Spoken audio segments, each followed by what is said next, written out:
अस्सलाम वालेकुम my YouTube family, कैसे हैं आप सब। उम्मीद है आप सब खैरियत से होंगे। तो आज मैं बना रही हूँ चिकन कौरमा। इसके लिए हमने सबसे पहले लिया है चिकन हमने लिया है आधा किलो। फिर हमने ली है दही हमने इसमें 1 पाव ऐड करी है। फिर हमने लिए हैं 2 टेबल स्पून लहसुन अदरक का पेस्ट। फिर हमने ली हैं 4 मीडियम साइज़ की प्याज, जिसे हमने स्लाइस करके और गोल्डन फ्राई कर लिया है। फिर इसके बाद हमने ली है काजू 10 से 12 अदद।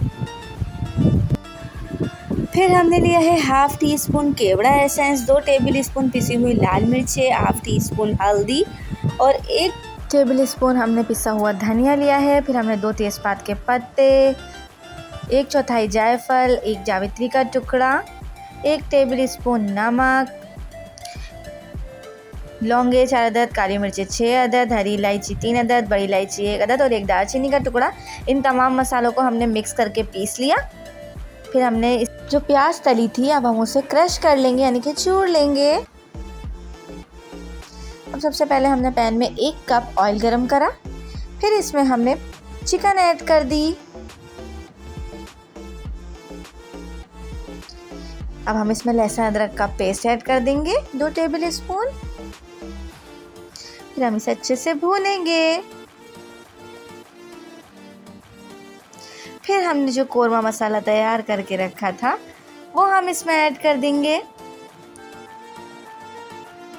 अब हम इसमें थोड़ा सा पानी ऐड करेंगे ताकि मसाला जले ना और अच्छे से भुन जाए। ये देखिए, अब हमने इसमें पानी ऐड कर दिया और अब हम इसे थोड़ा सा भूनेंगे। हम इसे इतना अच्छे तरीके से भूनेंगे कि तेल अलग हो जाए। ये देखिए, अब ये मसाला भुन चुका है।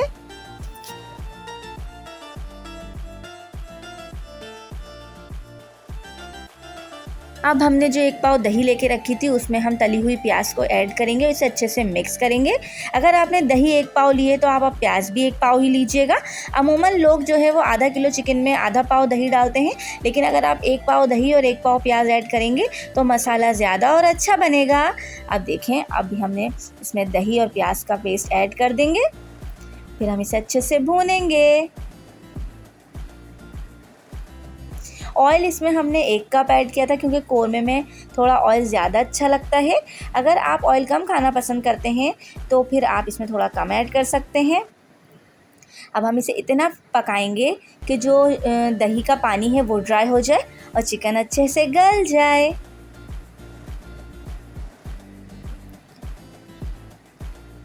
देखिए, अब हम इसे ढककर थोड़ी देर पकाएंगे और ये देखें, अब ये कौरमा तैयार है। हम इसमें केवड़ा एसेंस डालेंगे आधा टीस्पून और बस बहुत ही मज़े की खुशबू आ रही है। अब हम इसे डिश आउट करेंगे। बहुत ही डिलीशियस बनता है। आप लोग इसे तंदूरी नान के साथ सर्व कीजिएगा तो खाने वालों को मज़ा ही आ जाएगा। आप लोग ज़रूर बनाएगा, खाइएगा और मेरे चैनल को लाइक, शेयर, सब्सक्राइब करना मत भूलिएगा और मुझे दुआओं में ज़रूर याद रखिएगा। Thank you. हेलो फ्रेंड्स, हमारे चैनल को लाइक, शेयर, सब्सक्राइब जरूर कीजिए। Thank you.